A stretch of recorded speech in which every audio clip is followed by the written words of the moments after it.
जय हिंद दोस्तों। स्वागत है आप सभी का एक बार फिर से आपके अपने चैनल द एमर्स विशाल शर्मा पर।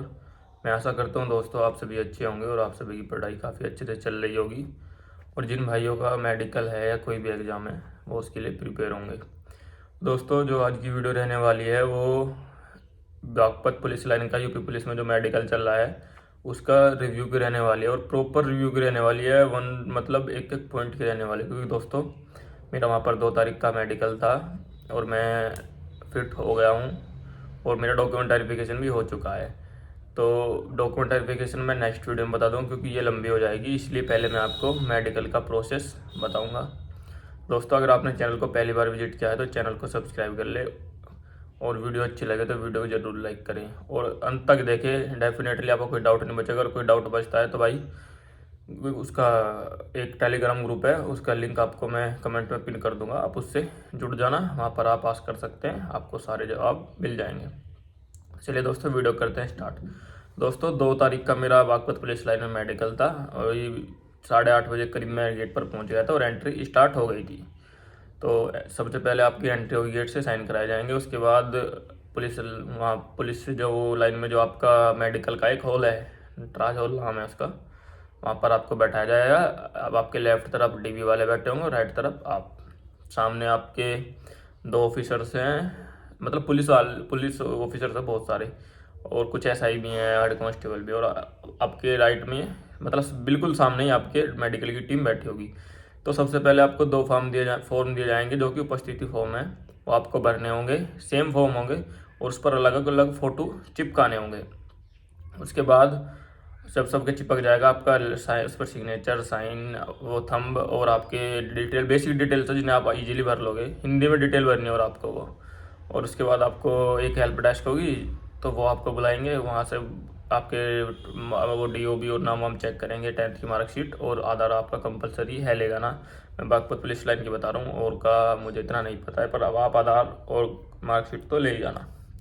उसके बाद आपको वहाँ बुलाया जाएगा जहाँ आपके एक सीओ और एक इंस्पेक्टर मैम बैठी हुई हैं, वो आपको एंट्री कराएंगी। उसके बाद आपकी फ़ाइल चेक होगी। फ़ाइल चेक होने के बाद आपको सीधा मेडिकल का प्रोसेस आपका स्टार्ट हो जाएगा। सबसे पहले आपकी हाइट और चेस्ट होगी। हाइट और चेस्ट होने के बाद में ऐसा नहीं है भाई कि आपकी अगर हाइट पूरी एक एक्यूरेट 168 है तो वहाँ पर कम आएगी। मेरी हाइट एक्यूरेट 168 उतारी थी यहाँ पर ग्रेटर नोएडा सूरजपुर में जो पुलिस लाइन है वहाँ पर। लेकिन मेरी यहाँ पर हाइट, क्योंकि मेरी हाइट फालतू है ये, क्योंकि सीपीओ मेरी 169.3 की समथिंग उतरी थी और रेडियो ऑपरेटर में भी इतनी उतरी थी। तो मेरी हाइट वहाँ पर भाई 169.3 ही उतरी थी, 3 ही उतरी है। तो हाइट वाला को डरने की ज़रूरत नहीं है भाई। अगर आपकी थोड़ी बहुत मतलब मिलीमीटर में कम भी है तो भी चल जाएगी। चेस्ट होगी, चेस्ट में किसी को बाहर नहीं किया जा रहा है, ना ही हाइट में। उसके बाद आपका आई टेस्ट होगा। आई टेस्ट में भाई आपके चार्ट हैं। एक हिंदी, मेरे टाइम पे हिंदी और इंग्लिश का चार्ट था, लेकिन कल जब हमारा डेवी था तो वहाँ पर एक साइन वाला चार्ट था कि ई करके होता है कि आप उसका मतलब फेस किधर को खुला हुआ है, वो लगाया था। उसके बाद जब मेडिकल हो गया था तो हटा लिया था। हो जाने के बाद में भाई आपकी आंख चेक होंगी, पहले बैटरी मारकर चेक किया जाएगा, उसके बाद आपसे पढ़वाया जाएगा। आप ही मतलब ज़्यादा दूर नहीं है, मुझ 17-18 फीट के समथिंग की दूरी है और भाई इतना ही हर जगह आपको मिलेगा। अगर मान लिया आप सोचते हो कि आपको किसी दुकान में चेक कराया गया है तो भाई वहाँ पर अक्सर छोटे मिलेंगे, आपको इतने बड़े नहीं मिलेंगे जितने बड़े वहाँ थे। तो एक मानक के अनुसार आपका चार्ट होता है कि जितनी डिस्टेंस है उस हिसाब से अक्सर छोटे बड़े होते हैं। फिर उसके बाद में आपसे कलर विजन की चार वो पढ़वाई जाएगी। उससे मतलब एक वो ले रहे हैं जिस पर छोटे छोटे अक्षर लिखे हुए हैं, वो पूछ रहे हैं कि ये क्या लिखा है, ये क्या लिखा है। बस इतना सा आपका आई टेस्ट है।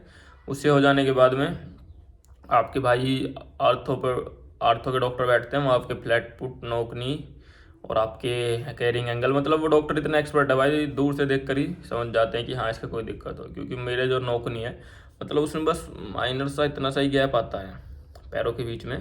तो उन्होंने मुझे दूर से देख कर कहता है कि मतलब लोअर, बिना लोअर उतरा चेक करेगी, लोअर उतार ले, चेक करा दे। और भाई जैसे वो बोल रहे वो वैसे ही खड़ा हो जाना, क्योंकि मैं मतलब थोड़ा डर सी गया था तो मैं पैर खींच कर खड़ा हुआ था, मतलब दबा कर। तो उन्होंने कहा था नॉर्मल खड़ा हो जा, तेरे मतलब नौकरी पास हो जाएगी। मैं नॉर्मल खड़ा हुआ, नौकरी में हो गया। उसके बाद कान चेक हुए। कान चेक भी मतलब मैम कान से चेक करी। उसके बाद एक चिमटा सा होता है, उसे यहाँ लगा, यहाँ पे सुनाया जा रहा है, फिर यहाँ लगाकर सुनाया जा रहा है और फिर यहाँ भी लगा रही हैं वो। मेरे तो यहाँ भी लगाया था क्योंकि शुरुआत में था, तो भाई शुरुआत में सारे चेक करते ही हैं, क्योंकि मेरा चौथे नंबर पे ही था मेडिकल। उस हो जाने के बाद लाइन में खड़ा कर दिया था। लाइन में खड़ा करने के बाद भाई आपके प्राइवेट पार्ट चेक हो रहे थे और उसमें भी कुछ चेक नहीं हो रहा भाई, मतलब बिल्कुल कुछ नहीं। मतलब डॉक्टर तो एक्सपर्ट है भाई, वो देख कर ही समझ जाते हैं कि इसका प्रॉब्लम है नहीं है। उसके प्राइवेट पार्ट मतलब नॉर्मल ही है, ऐसे नहीं कि पहले ट्रीटमेंट हो ये कर वो कर, मतलब बिल्कुल नॉर्मल है। तो ये तो है आपका मेडिकल का प्रोसेस, बस इतना सा मेडिकल है। और भाई ऐसा नहीं है कि वो बाहर करने के लिए बैठे हैं, भाई बहुत निभा रहे हैं वो, जितना उनसे हो सकता है उतना वो कर रहे हैं। हाइट और चेस्ट में तो मेरे सामने कोई बाहर नहीं हुआ भाई, मेरे टाइम पे 5 बंदे बाहर हुए थे। 2 तो हुए थे ब्लड विजन में और 2 थे नौकरी में, एक था फ्लैट फिट में।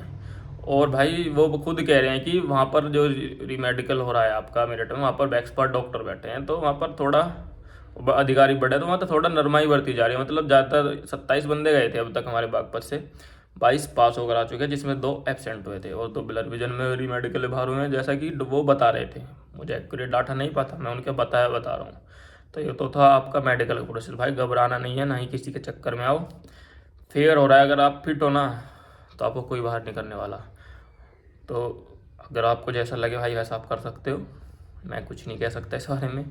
तो और क्योंकि आपको पता ही है, अगर कोई भ्रष्ट है तो भाई वो पकड़ा जा रहा है, बुलंदशहर में पकड़ा जा चुका है, मिर्ज़ापुर में पकड़ा जाता है। तो भाई किसी के चक्कर में मत आओ, आप फेयर है, आप जा सकते हो। बाकी आपकी इच्छा की बात है, आप क्या करते हो।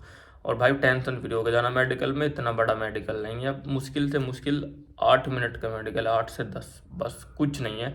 उसके बाद आपको बैठाए रखे जाएगा, आपका सबका मेडिकल होने के बाद आपको 12 बजे करीब कैंटीन में छोड़ दिया जाएगा। कैंटीन में आप जाकर खा पी सकते हैं, वहाँ पर पेटीज है और आपकी बिस्कुट नमकीन और कोल्ड ड्रिंक वगैरह यही है। उसके बाद में भाई फिर आपको डीवी वाले होते हैं, उनके डॉक्यूमेंट जमा करते हैं, एक और सीओ साहब बैठे हुए हैं वहाँ, वो साइन करते हैं, डीवी वालों को भेज दिया जाता है। उसके बाद आपकी लिस्ट लगेगी, बिना लिस्ट चेक करे वो आपको नहीं भेजेंगे, रिजल्ट सुना देंगे पहले, पर बिना चेक करे नहीं भेजेंगे। आप अपना नाम देखना, आप सफल है या असफल है, उसके बाद आप जा सकते हैं।